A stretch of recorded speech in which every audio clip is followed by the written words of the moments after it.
যে ৬ নম্বর আয়াতে আল্লাহ সুবহানাহু ওয়া তাআলা বললেন ওইটার পুনরাবৃত্তি, ৫ নম্বর আয়াতে যেটা ছিল পুনরাবৃত্তি ও দৃঢ়তা। একটা তো ফাইন্না মাআল উসরি ইউসরা, পরবর্তী আয়াতে আল্লাহ সুবহানাহু ওয়া তাআলা আবারও বললেন ইন্না মাআল উসরি ইউসরা।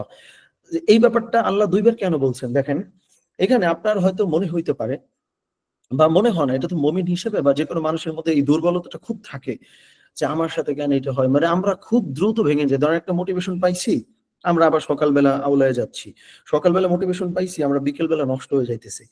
এই যে আমরা আমাদের মানে ফিলিং এর মধ্যে যে আপস এন্ড ডাউনস উঠানামা করে, এই জন্য এই আয়াতটা ২ বার আল্লাহ সুবহানাহু ওয়া তাআলা বলছেন, লক্ষ্য করেন। একটা তো ৫ নম্বর আয়াত আল্লাহ বললেনই যে ফাইন্নামা আল উসরি ইউসরা, কঠিনের সাথে আছে সহজতা। আবারও আল্লাহ সুবহানাহু ওয়া তাআলা বললেন ইন্নামা আল উসরি ইউসরা, নিশ্চয়ই কঠিনের সাথে আছে সহজতা। এই মানে পুনরাবৃত্তি করে বা রিপিটেশন দিয়ে আল্লাহ সুবহানাহু ওয়া তাআলা কিন্তু গুরুত্বটা আসলে বুঝাইছেন। এখানে একটা কথা আমি একটু ক্লিয়ার করি, আমি বইয়ের নামটা মনে যদি পড়ে যে ডু ইট নাও, সম্ভবত আমি লেখকের নাম ভুলে গেছি। ডু ইট নাও নামে একটা বই আছে, ইংলিশ একটা বই। তো ওইটার মধ্যে একটা কথা আছে, এই কোয়েশ্চেন আমাদের মনে আসতে পারে, সেই জন্য আমি বলতেছি যে ভাই কঠিনের সাথে সহজতা থাকবে, সহজের সাথে কঠিনতা থাকবে, এটা তো আমরা জানি, এটা জানার এমন কি আছে। বিষয় ২ টা, কেন আমরা এই আলোচনাগুলো করতেছি? ফার্স্ট অফ অল, প্রথম যে কারণ, কোরআনের সূরাগুলাকে কি আমরা আসলে এই দৃষ্টিতে দেখতাম?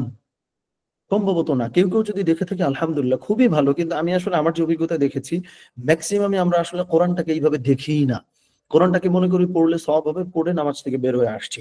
কিন্তু এই ১ ইঞ্চ সেরা সূরা পড়লে আপনার মনোবল তো ৫-৭ গুণ বেড়ে যাওয়ার কথা। সূরা ইনশির আপনি যখন নামাজে তিলাওয়াত করবেন, আপনার মনোবল তো বহুগুণ বেড়ে যাওয়ার কথা, বহুগুণে মাল্টিপ্লাইড হবার কথা মনোবল।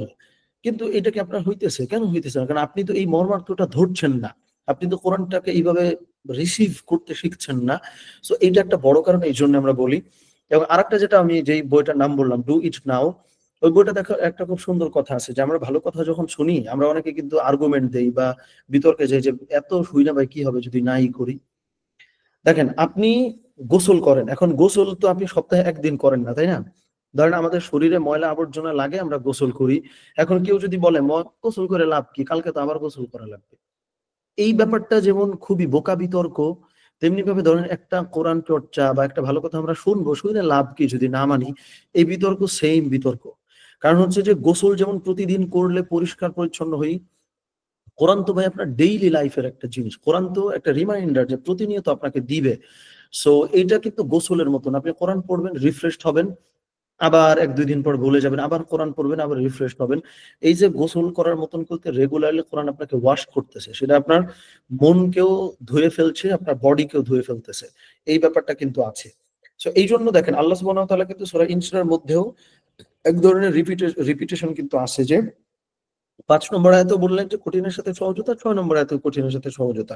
এই রিপিটেশন দিয়ে কিন্তু এই জোর দেয়া হচ্ছে যে আসলেই তোমরা ভালো আছো মানেই যে ভালো থাকবা তা না। আবার তুমি খারাপ আছো মানেই যে তোমাকে খারাপই থাকতে হবে তা না। সো ভালো-মন্দ দুটো পাশাপাশি হাঁটাহাঁটি করে। খুব ভালো থাকলে আনন্দে লাফ দিও না, এখনই খারাপের মধ্যে পড়ে যাইতে পারো। আবার খুব খারাপ থাকলে একদম ভেঙে পইরো না।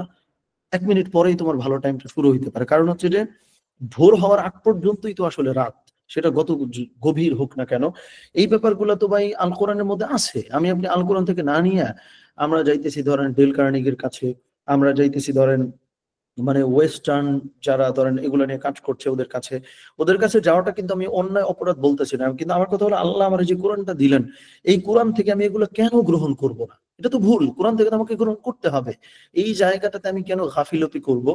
এই বেদনা থেকে কিন্তু মূলত কোরআনের এই ডিফারেন্ট অ্যাঙ্গেল থেকে মূলত আলোচনা করা বা আপনাদের সাথে শেয়ার করা।